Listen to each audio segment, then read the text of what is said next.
3. Hola, buenas tardes. El día de hoy nos encontramos acá para hablar acerca del libro Manual Urgente para Radialistas Apasionados del autor José Ignacio López Vigil. Específicamente vamos a hablar acerca del capítulo 3, el lenguaje de la radio. En este capítulo el autor comienza enfocándonos o contextualizándonos acerca de qué es la comunicación. Entonces nos dice, esta comunicación en radio debe ser recíproca, es decir, una comunicación la cual no solamente se enfoque en transmitir un mensaje de parte del locutor al oyente, sino que el locutor también conozca los intereses de la comunidad o el público al cual se está dirigiendo, para con ello generar contenidos que sean pues de interés y agrado de este público. Luego de eso, el autor nos habla acerca del enemigo número uno en la radio, el cual es el ruido. No solamente se refiere al ruido tal vez del ambiente o el contexto en el que nos encontremos, sino también al ruido cultural, en este caso esas brechas de idioma que se pueden generar, y adicional a ello también estas cosas que los oyentes no pueden entender, este ruido que genera una decodificación difícil y compleja del mensaje que queremos dar.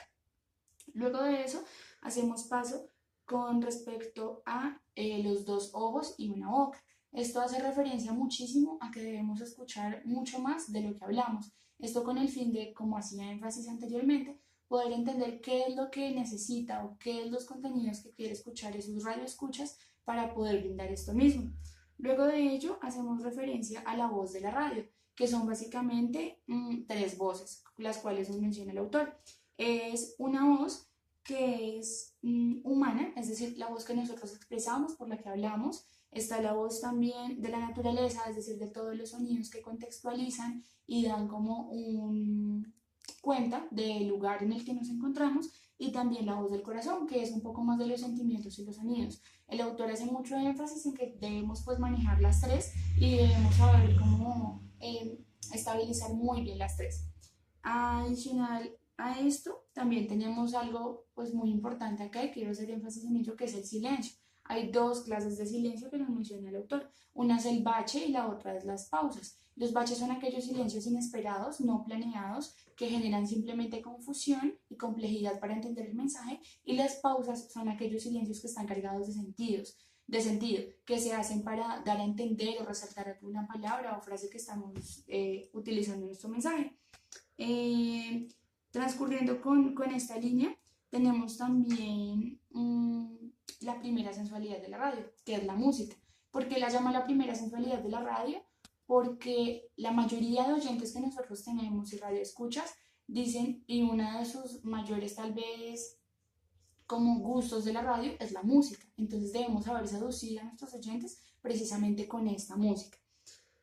También nos habla acerca de contextualizar y usar los efectos de sonido, cosa la cual se considera tal vez un poco ajena o antigua, ya que se usaba más en formatos anteriores de radio, pero que sin embargo fortalece y enriquece muchísimo pues lo que estamos haciendo en la radio, ya que pues da una contextualización y adicional a ello también permite entender mucho más al oyente lo que queremos dar a entender. Esto pues teniendo muy en cuenta que la radio es un medio totalmente invisible y pues nosotros somos los ojos del oyente. Luego de esto, algo muy importante a mencionar acá es el aprender a hablar claro. Hay varios pasos para ello. El primero tal vez es hablar con sencillez, no con un lenguaje acartonado, no con términos que el oyente no pueda entender, sino que se incluso enfoca mucho en que tal vez el más culto es el que realmente conoce a su audiencia, y con base en este conocimiento de su audiencia, pues así mismo habla. No es generar un lenguaje acartonado, un lenguaje complejo que no puedan entender nuestros oyentes, sino que todo lo contrario, genere gusto y empatía en nuestra radio. Bueno, nos habla de tres tipos de lenguaje activo, el lenguaje pasivo y el lenguaje dominante. El lenguaje activo es aquel que tiene palabras muy usadas, algo como el ejemplo que daba en el texto, que es me duele la barriga. El lenguaje pasivo son palabras no usadas o poco usadas, pero que igual se entienden, como tengo malestar estomacal. Y el lenguaje dominante son palabras no usadas y no entendidas, algo como tengo malestar gástrico, o cosas que realmente los oyentes no puedan entender. Entonces, pues lo ideal es que utilicemos un lenguaje activo. De eso se compone la radio, del lenguaje o sea, del público al que nos estamos dirigiendo. Luego de esto vienen las malas palabras. Aquellas palabras denominadas como malas realmente no es que sean malas o buenas, simplemente que debido a una clase social, a un estrato, pues se denominan como malas o buenas. No significa que no las podamos usar o esté del todo prohibido emplearlas en radio, sino que debemos saber usarlas, es decir, en qué formatos y pues con qué mesura o prudencia las usamos. También tenemos el tema pues de los términos técnicos. No está mal usar términos técnicos y de hecho creo que enriquece muchísimo más cuando nosotros los usamos para educar a las audiencias. Es decir, cuando los decimos, pero asimismo los explicamos y no solamente una, sino varias veces. Esto con el fin de que los oyentes también lo acuñen dentro de su vocabulario. Tenemos también pues las jergas juveniles, las cuales decía el autor y creo que mencionaba mucho, y es como hagámonos y apropiémonos del entorno en el que estamos. Bueno, también pues debemos evitar como los párrafos muy largos, muy extensos, esto que aburre, que lo que genera es menos entendimiento para el oyente y un poco también pues las palabras concretas. Debemos ser concretos y en esto también quería hacer referencia a que debemos hacer una imagen al oyente de lo que estamos diciendo. En este caso, como con nuestras palabras, describir, adjetivar, usar muchas más cosas que enriquezcan y que puedan hacer al oyente imaginar qué es lo que nosotros queremos dar a entender.